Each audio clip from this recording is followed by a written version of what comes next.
Durante milenios, hemos creído que nuestros vecinos cósmicos del universo nos mandaban mensajes para que los descifráramos. Desde estructuras místicas hasta señales grabadas en la superficie del planeta. Hemos intentado entender esos mensajes mandados desde otros mundos. Y ahora, por primera vez en la historia, hemos conseguido descifrar un mensaje alienígena. Esta información es totalmente innovadora. Puede que hayamos encontrado el Santo Grial. Hace 32 años, dos hombres establecieron contacto con una nave no identificada que les comunicó un mensaje desde más allá de nuestro mundo. Esta noche revelaremos su significado, y esto puede hacernos cambiar nuestra forma de pensar sobre los encuentros con ovnis. Todo lo que la gente creía que sabía sobre ovnis desde hace 70 años podría ser un error. No se vayan. Vamos a descifrar el código alienígena y revelar sus secretos en Alienígenas Caso Abierto. Se ha iniciado una campaña global. Se han hecho públicos archivos secretos con detalles de todos los avistamientos de ovnis, ocultos al público durante décadas. Vamos a descubrir la verdad que se esconde en esos documentos clasificados. Conoce lo que el gobierno no quiere que sepas. Alienígenas Caso Abierto, revelando el mayor secreto del planeta Tierra. La prueba de vida extraterrestre más buscada que puede haber es un mensaje de otro mundo. Hay gente que ha visto ovnis. Incluso hay gente que ha visto extraterrestres. Pero comunicarse con uno de ellos sería la clave definitiva para revelar los secretos de la vida en el universo. Pero hay un acontecimiento histórico que destaca por encima de los demás cuando hablamos de tal comunicación. Estamos en 1980, inmersos en la Guerra Fría. El mundo entero está al borde del abismo. Se intuye la posibilidad de la aniquilación nuclear con el auge del conflicto entre Estados Unidos y la URSS. Es diciembre de 1980, tras un periodo con una extrema tensión internacional.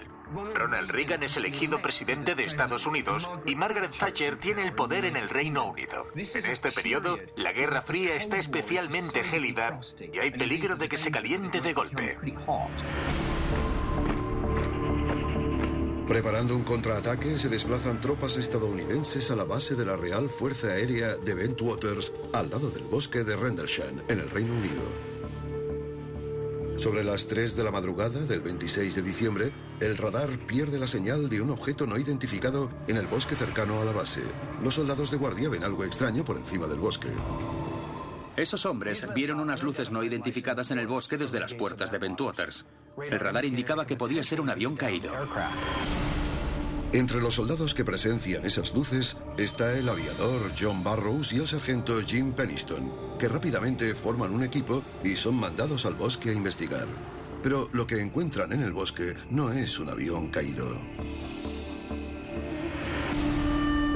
Mientras salía del vehículo, ya noté como si hubiera electricidad estática en el aire.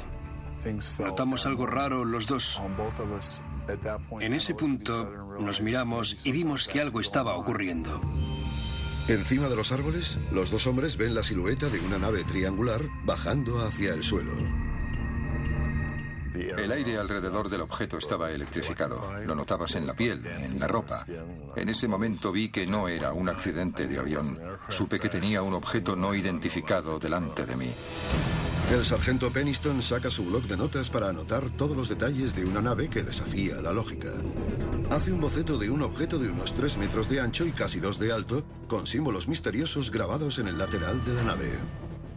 Una de las cosas que diferencia el de Rendlesham de cualquier otro caso de ovnis es que no solo fueron luces en el cielo, fue un ovni en tierra.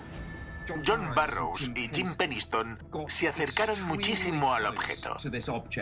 Había bajado en un claro del bosque y, de hecho, Jim Penniston dice haberse acercado tanto que incluso pudo alcanzar a tocarlo. Alargué la mano y la pasé por encima de los símbolos que había debajo. Parecía como si pasara de la suavidad del metal a estar tocando papel de lija, con cada uno de ellos. Y entonces ocurre algo que le cambiará la vida para siempre. Entre todos los glifos había uno más grande que el resto, así que decidí tocar ese. Cuando toqué el símbolo, Hubo una explosión de luz blanca que me cegó. No podía ver. Empecé a contemplar unos y ceros. Estaban todos como dentro de mi mente. Los unos y ceros se grabaron en su memoria, dejando la marca de un código alienígena. Creo que estaba aterrorizado. No sé cómo, pero pude separar la mano y se detuvo.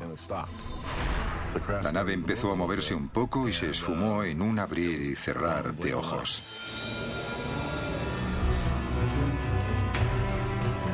Peniston queda muy alterado por su contacto con la nave alienígena y la visión que ésta le deja. Pero al relatar la experiencia se dan cuenta de algo alarmante. John Burroughs tiene recuerdos distintos de lo ocurrido. No recuerdo ver a Jim acercándose a la nave. No recuerdo haberla tocado. Lo que recuerdo bien es que nos acercamos a algo y lo siguiente que recuerdo es que se elevó hacia el cielo y salió disparado hacia la costa. Pero la diferencia más sorprendente es que la hora de sus relojes sincronizados, después del incidente, difieren casi 45 minutos. Lo que fuera que encontramos nos afectó a la memoria. En cierto modo, puede que la electricidad estática del aire, o lo que fuera eso, nos afectara a la memoria, o en lo que vimos.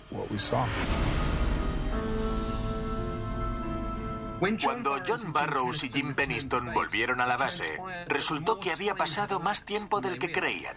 Además, sus relojes de muñeca no coincidían. Parecía que el tiempo hubiera avanzado a distintas velocidades para ellos. Eso nos lleva al terreno de lo paranormal. Pero hablando con ellos dos, John y Jim, o con gente que ha repasado el caso, han salido algunas teorías bastante extraordinarias, ideas de viajes en el tiempo. ¿Puede que la nave cambiara su percepción del tiempo? ¿O incluso que se desplazaran en él? Su búsqueda de respuestas hizo que Burroughs volviera al bosque y descubriera pruebas que hay que oír para creer. Caso abierto. La grabación de Charles Holt. Al día siguiente, John Burroughs se encuentra con el jefe de la base, Charles Holt, para reexaminar su visión del encuentro. Inspeccionan la zona del supuesto avistamiento y comprueban si hay radiación en los árboles cercanos. Cuando me encontré con el coronel Holt, una de las cosas que salió fue que él comentó que todo lo que ocurrió esa noche, todo el tráfico aéreo se estaba grabando a través del puesto de mando. Estás sacando lecturas y muestras de los árboles en las partes más cercanas a la supuesta zona de contacto. Máximo 4. ¿Hasta 4? Interesante. ¿Eso es lo que te da la muestra ahora? ¿4? ¿Es el punto más fuerte del árbol? Sí, señor. En vez de activarse si detectaba algo, el medidor se quedaba con la aguja marcando el máximo, hacia la derecha. Pero el curso de la investigación cambia de golpe cuando un soldado del equipo del coronel Holt detecta algo muy inusual, una luz creciente en la distancia. Ahí está. También la veo. ¿Qué es? No lo sabemos, señor. Es una luz pequeña y roja, muy rara. Parece estar a unos 400 u 800 metros, quizá más. Voy a cortar. La luz se ha apagado. Estaba a unos 120 grados del sitio. Se ha encendido. ¿Se ha vuelto a encender? Sí, señor. No hay ninguna duda de que esto es auténtico y bastante extraordinario. Se puede oír la tensión y el miedo en las voces de esos hombres cuando el ovni se acerca. Hay un momento en que oímos cómo se acerca. Le he visto un matiz amarillo también. ¡Qué raro! Parece que se mueva hacia aquí. Brilla más que antes. ¿Amarillo? Viene hacia aquí. Seguro que viene hacia aquí. Salen trozos disparados. No hay duda. Esto es muy raro. El objeto hizo una explosión de luz blanca y salió disparado hacia la costa. El general Holt habló de esto y dijo, ¿fue una comunicación? ¿Fue un aviso? ¿Qué fue? El 13 de enero de 1981, el coronel Holt escribe una circular al Ministerio de Defensa del Reino Unido sobre el incidente. En ella, confirma que lo que Peniston y Burroughs vivieron la noche anterior no fue producto de su imaginación, sino un fenómeno real que también experimentaron Holt y su equipo. Las pruebas cruciales para respaldar el incidente de Rendlesham son la circular de Holt y la cinta grabada. Pero lo que descubrimos años después fue que había otra aún más relevante, el código que Penniston recibió cuando tocó la nave. Pero esa parte de la historia aún la guardaba en secreto. No podía dormir. Aún se me aparecían los ceros y los unos. Así que cogí el bloc de notas para mirar los glifos originales que dibujé. Y luego empecé a anotar los ceros y unos. Después de llenar 16 páginas me sentí mejor. Pero no iba a contarlo porque sonaba a locura. Me lo callé. En otras palabras, cuando tocó la nave, un gran flujo de información le fue transferido de alguna forma. Él lo olvidó. Igual lo bloqueó o igual no vio que era importante. Pero al cabo de unos 30 años, quizás se dio cuenta de que se estaba guardando algo de suma importancia. A continuación, revelamos el significado del código del cuaderno de Penniston y descubrimos la sorprendente identidad de los seres que nos lo mandaron. Esto es Alienígenas Caso Abierto, revelando el mayor secreto del planeta Tierra.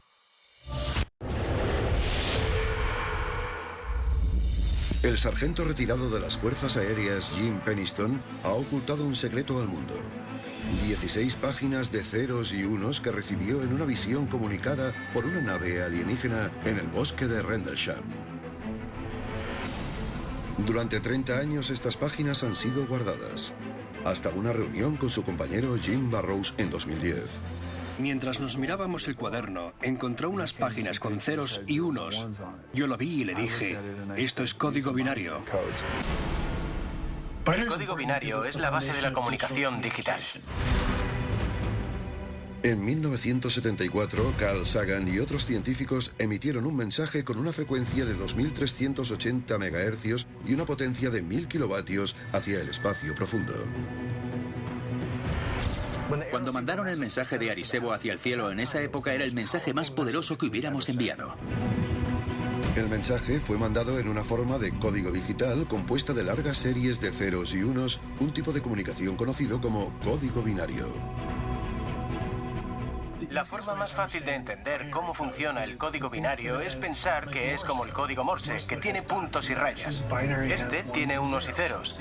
Pones 8 ceros juntos y tienes un byte de información. Cuando decidimos mandar un mensaje hacia el cielo esperando comunicarnos con alguna civilización alienígena, los científicos escogieron el código binario porque es realmente un lenguaje universal. Para cualquier raza inteligente en el universo que domine la ciencia, el código binario sería lo más fácil de descifrar. Así que cuando mandamos el mensaje de Arecibo, incluimos datos sobre nuestra situación en el universo, cómo es el ADN humano y otros detalles de quiénes somos como humanidad. Si realmente Penniston recibió una comunicación alienígena y pudiéramos descifrarla, creo que ese mensaje podría cambiar la humanidad. Caso abierto, el código alienígena. En 2012 me dieron 6 páginas del cuaderno de Jim Penniston. Contenían código binario y me pidieron que buscara si había un mensaje en él. Nick Siske fue contratado para coger las primeras 6 páginas de las 16 del código de Penniston y determinar si realmente había algún significado.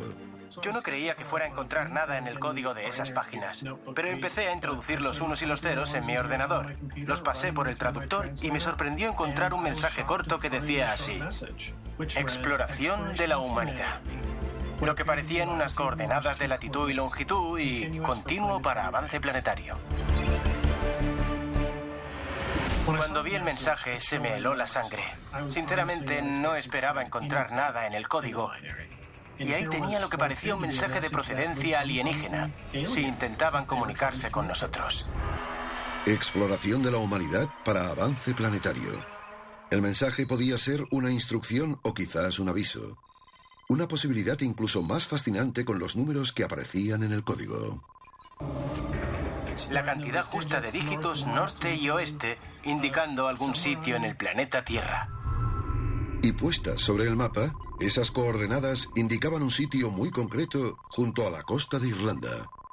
Una isla conocida en cierto tiempo como Isla Brasil. La isla Brasil ha llegado a ser bautizada como la Atlántida celta.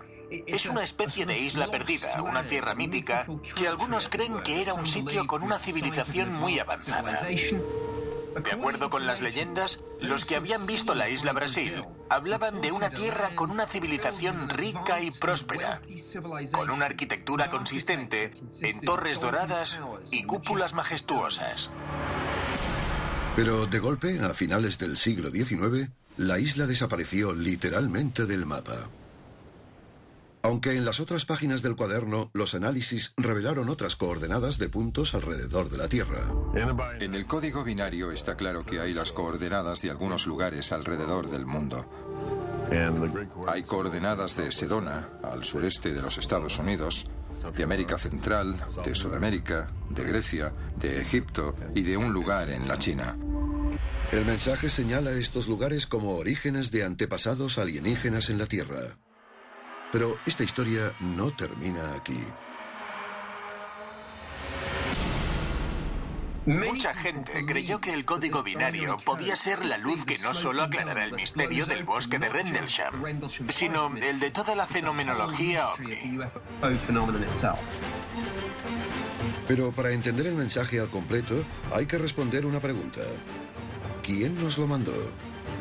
Y quizás la revelación más sorprendente del encuentro en Rendlesham es que Jim Penniston cree tener la respuesta. ¿Por qué? ¿Por qué una raza que ha viajado miles de años luz querría jugar a las adivinanzas con nosotros con un mensaje en código binario? ¿Por qué en inglés? ¿Y por qué la nave tenía marcas como las de los aviones estadounidenses? Hay miles de preguntas como estas. No se trata de ovnis. Esto no va de alienígenas. Lo que yo vi fue una nave nuestra del futuro. Quizás el código alienígena en realidad es un mensaje de nuestra propia especie. Si Jim Penniston está en lo correcto, el auténtico mensaje del código nos asegura que la humanidad va a sobrevivir a los próximos siglos. Y sorprendentemente, la historia de los ovnis en nuestro planeta podría ser un vistazo a nuestro futuro. Esto es Alienígenas Caso Abierto, revelando el mayor secreto del planeta Tierra.